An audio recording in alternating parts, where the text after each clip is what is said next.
Chers Saint-Léonardais, chères Saint-Léonardaises, c'est dans des circonstances inédites et très exceptionnelles que je viens vous présenter mes vœux, ainsi que ceux du conseil municipal.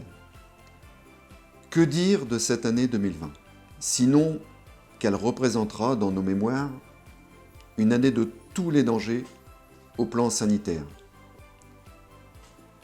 Si nous devions toutefois trouver une raison de nous réjouir de cet événement, c'est la solidarité affichée et mise en œuvre avec la fabrication de masques par une vingtaine de bénévoles que nous remercions infiniment, le port de courses à domicile chez les personnes les plus fragiles, la visite de nos anciens par notre adjointe aux affaires sociales. J'ajouterai, même si la crise sanitaire n'en est pas à l'origine, la mise en place de commandes groupées de fioul par le CCAS qui ont fait leurs preuves au plan tarifaire et redonné ainsi du pouvoir d'achat aux foyers concernés.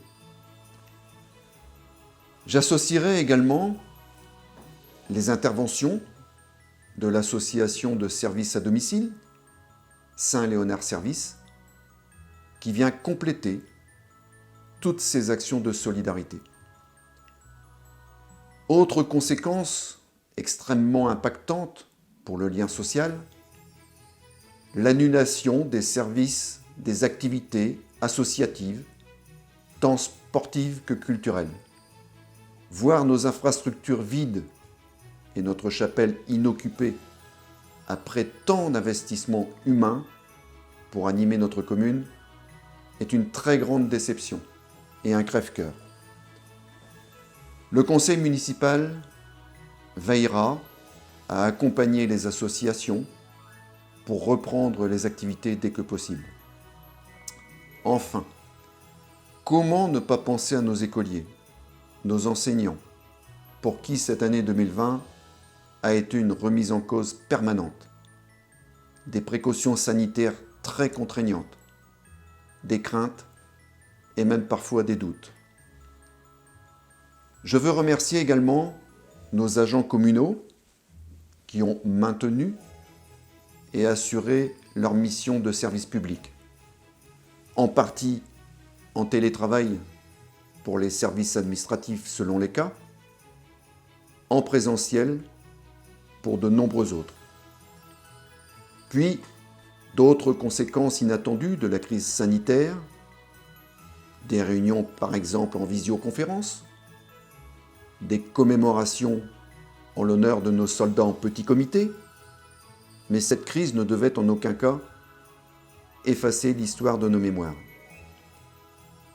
C'est dans ce contexte que la vie communale a néanmoins continué. Les travaux ont été fortement perturbés. Je pense notamment aux travaux d'effacement de réseau au Hog, travaux de remise en état de l'abattoir, de la voirie,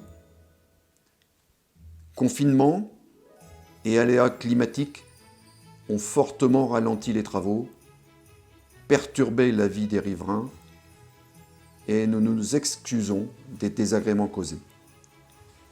À propos d'effacement de réseau, ce sera au tour de la rue Victor Covio de connaître, au printemps prochain, les mêmes travaux, qui s'enchaîneront ensuite par la remise en état de la voirie, trottoirs et chaussées. La suppression des fils électriques, téléphones, poteaux divers, va fortement améliorer l'environnement et améliorer le cadre de vie. Nous lançons simultanément une étude importante pour aussi supprimer les réseaux à Grunwald, ainsi que rénover la voirie qui en a bien besoin. Ce hameau mérite toute notre attention. Cette étape concrétisera l'attachement et la volonté de vos élus de s'investir dans l'amélioration du cadre de vie de cette valleuse. Chapelle restaurée et enfin animée, achat par la commune et transformation de la parcelle en aval en éco-pâturage, puis réalisation du parc de la Chapelle. C'est un hameau métamorphosé que nous découvrirons dans quelques années. Quant au dossier Centrebourg, il est l'exemple même des effets du gel des démarches administratives provoquées par la crise sanitaire. Report du marché de maîtrise d'ouvrage, etc. Nous devions retourner le stade en 2020 et le projet est donc reporté en 2021. De même, des fouilles archéologiques sont au programme, mais elles-mêmes impactées par la saisonnalité des récoltes sur les parcelles de terre concernées. Je vous ai annoncé il y a quelques semaines la mise en place d'un programme de fleurissement de notre commune. À cette fin, sachez que nous avons recruté un nouveau responsable des services techniques. En effet, Bertrand, figure emblématique de notre commune, a fait valoir ses droits à la retraite et nous lui souhaitons de profiter pleinement de celle-ci. Elle est entièrement méritée. Je déclare que M. Bernard Auguet, ayant obtenu la majorité absolue, est proclamé maire de notre commune et je le félicite.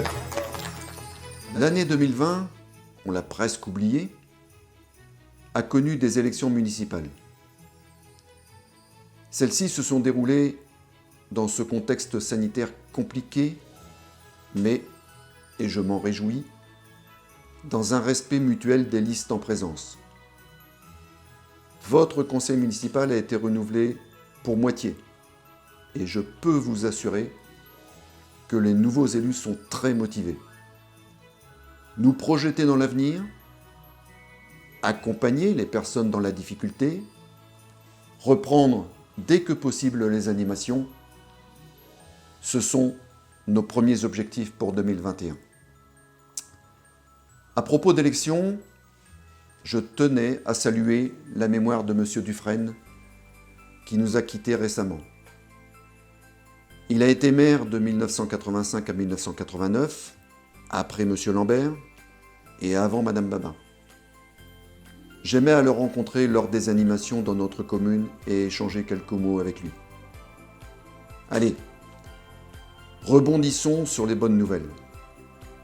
La mise en place d'une campagne de vaccination pour positiver et retrouver des perspectives encourageantes.